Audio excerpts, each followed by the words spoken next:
Hey everybody, it's Pat Cohan here, just coming back from the largest THSADA state conference in history. An event packed with non-stop opportunities to learn, connect, and grow. In this special THSADA Director's Cut episode, we're gonna give you some of our favorite takeaways from the TAAC sessions, the College AD panel, and our exclusive interviews at the GoVision Director's Cut desk. Never underestimate just how impactful you are to young people. Everybody needs to be treated the same. No, what I say is every kid needs to be treated fairly, and they will be. There's a different case for each kid. We can't have just a handful doing all of the work and everyone else bringing us down. We've got to be all in across the board. I can't tell you much about our state championship game, but I can tell you about the one we lost. Many coaches are like that. They can remember the losses much more than they do the wins. Telling the story that matters, telling the story about our kids and why it is important to have them be a part of educational athletics. And certain things are urgent, but you got to focus on the critical things first. You are required by law to at least go through that with your kids and coaches at least one time each program. That's the law. But one of the most powerful things about athletics, and the reason that we have to keep it, is because I would make the argument that the people in this room do more to support academic growth than almost any other single group that there is in the school. Before we dive into all this, we do want to thank our partner in this episode, and that's Musco Sports Lighting, a longtime sponsor of the association, the provider of the TAAC platform, and a national leader in design and manufacturing sport and large area lighting solutions. Lastly, we want to thank all of you who joined us in Round Rock. We want to thank the staff for putting on an amazing event. Personally, I want to thank all of you for letting us cover this event and be a part of the THSADA family. With that being said, thanks again, and we hope you enjoy this THSADA Director's Cut.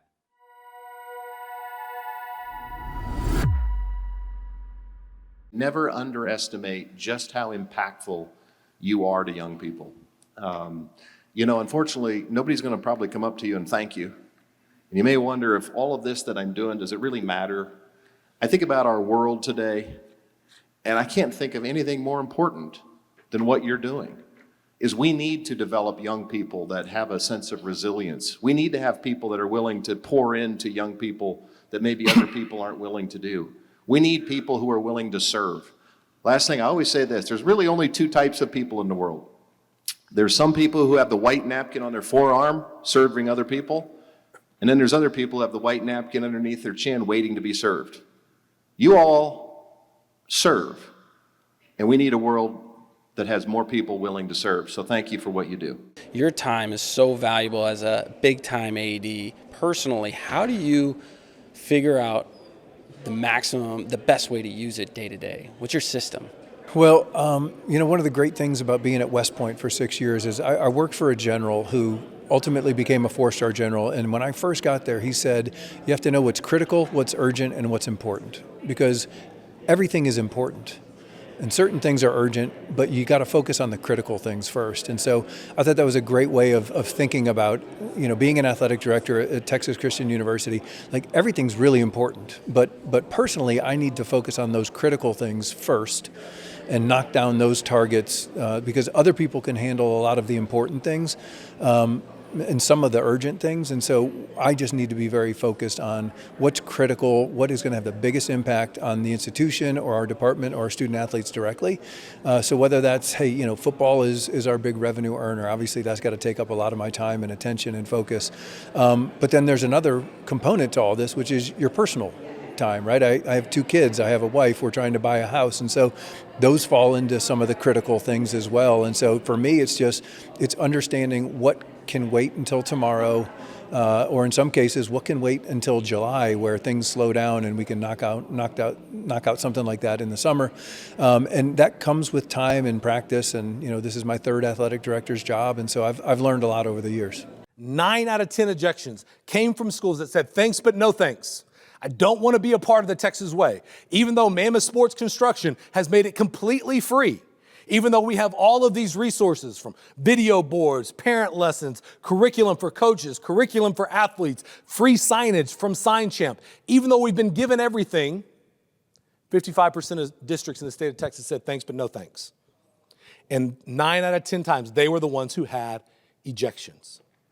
And so as we move into year 2, I don't want to preach to the choir, but as we move into year 2, one of the big initiatives we're going to have is to try to get that 55% to join up with what you all are already doing, to join in and be a part of this. That we can't have just a handful or a smaller than majority group of districts doing all of the work and everyone else bringing us down. We've got to be all in across the board.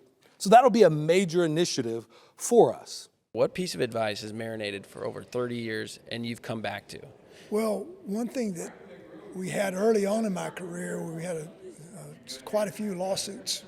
So dealing with those, we had an assistant attorney general that we listened to a lot. And he said, in all these cases we're listening to, he said, in the world of random chance, coincidence is highly suspect. So if you take that as a philosophy and think about what people are telling you, wait a minute, these aren't coincidences. These are things that are a pattern that we're seeing with you as maybe a coach or an athlete. And so that piece of advice. And the other thing too is that I didn't learn that till really late. I didn't enjoy the wins nearly as much as a coach. I can't tell you much about our state championship game, but I can tell you about the one we lost in 1984. I can tell you that's bitter, and that always resonates with me. And many coaches are like that. They can remember the losses much more than they do the wins. I would say that because I don't think we enjoy the wins nearly enough. There's so much work that goes into this as an athletic director, as a coach, whatever the sport is, that we ought to be able to spend a little time relishing on what we accomplished, because it's important to the kids and it's important to you. But we're on to the next game. That's just the way the beast operates, and they need to be fed. So we just move forward. One of the most powerful things about athletics, and the reason that we have to keep it strong and vibrant and thriving, is because I would make the argument that the people in this room do more to support academic growth than almost any other single group that there is in the school. How many of y'all talked about the importance of academics in athletics? I'm starting there because I actually think that's one that's often overlooked. We talk about a lot of other things, and I'll get to it in a minute.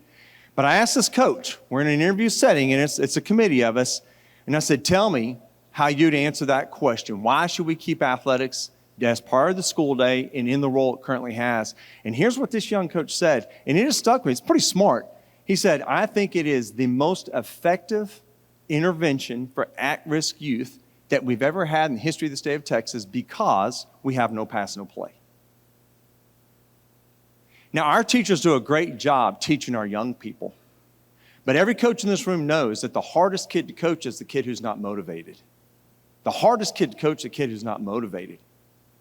And like I said earlier, there aren't a lot of kids excited and wake up every day thinking, I just can't wait to get to Algebra 1. But boy, they love shooting a basketball, or catching a football, or putting a golf ball. Like, that's their passion. And that's what gets them out of bed every day. And when they come to school and they're not doing what they're supposed to do in class, and they're not staying on top of their studies, their mom can look at them and tell them to do better, and they'll nod. And their teacher can look at them and tell them to do better, they'll roll their eyes a little. But if their coach looks at them and says, listen, you need to understand something. Your starting position's in jeopardy because I don't know if I can count on you. Because you're walking around here with a 70. And the 70 means you can play, but a 69 means you can't. And if you can't get it figured out, you can't be on the field. And you're not only going to let yourself down, you're going to tick me off, and you're going to let down everybody else on this team. Now the kid's paying attention. We have to make sure that when we're thinking about the importance of what we do, that we never forget to mention the importance of academics and what we do every day. And you're like, well, Dr. Allen, really, we have to talk about it? Yes, we do. We have to talk about it. We have to talk about it. Every kid comes with some baggage, right? And so understanding where that kid comes from and putting yourself in their place. Not every kid gets to go home to a mom and a father, or every kid gets 3 square meals at home every day. Some of them have to babysit their little brothers and sisters while mom works 2 or 3 jobs a day. And putting yourself in their place and understanding what it takes for them to be there for the day. And you can you got to be able to read kids and know if Susie's coming in with a great attitude today, or maybe why she looks like she has a little chip on her shoulder, or looks like she's been crying for the day, and maybe pull that kid aside and ask her what's going on before we start practice, in case you got to jump all over her because she's slacking off and not hustling or touching every line and being very disciplined about what we do. So I think it's the relationship, knowing your kids, understanding them. I was very big on home visits. And so understanding where those kids come from and where they live, meeting their parents or parent or grandparents, a lot of grandparents. So just knowing as much as you could about that kid and the surroundings that they come from helped me to understand how I need to treat that kid. You know, every parent in a parent meeting wants to say, you need to treat that kid. Everybody needs to be treated the same. I can't go with that. What I say is every kid needs to be treated fairly, and they will be. There's a different case for each kid. Emergency action plans is going to be really one of our focuses in the athletic department throughout the entirety of this year. It's that important. We're going to have more information for you at coaching school and at girls coaching school in July. But I would ask that this summer that you review your EAPs, or you have your trainers, your lead trainers, review those EAPs. But more important than that, I want you to come up with a process for rehearsal of those EAPs throughout the school year. Okay? You are required by law to at least go through that with your kids and coaches at least one time each program. That's the law. Okay, but I would ask you, is there anything, any process, any skill that you could practice one time and absolutely nail with perfection under duress?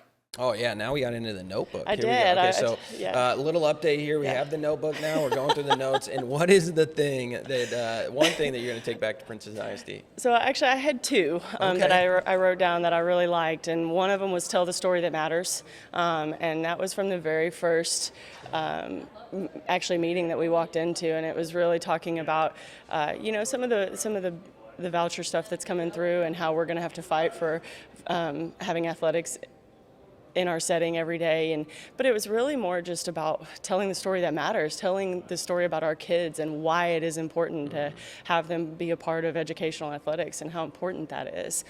So I liked that. And so, that's something that I really kind of was thinking about taking back and talking and making kind of a priority for our coaches going into the fall, is tell the story that matters. And then the other one that I really liked, and that actually also came from that very first conversation, was develop the it factor for the program you leave. What is your it factor going to be? And so I really liked that.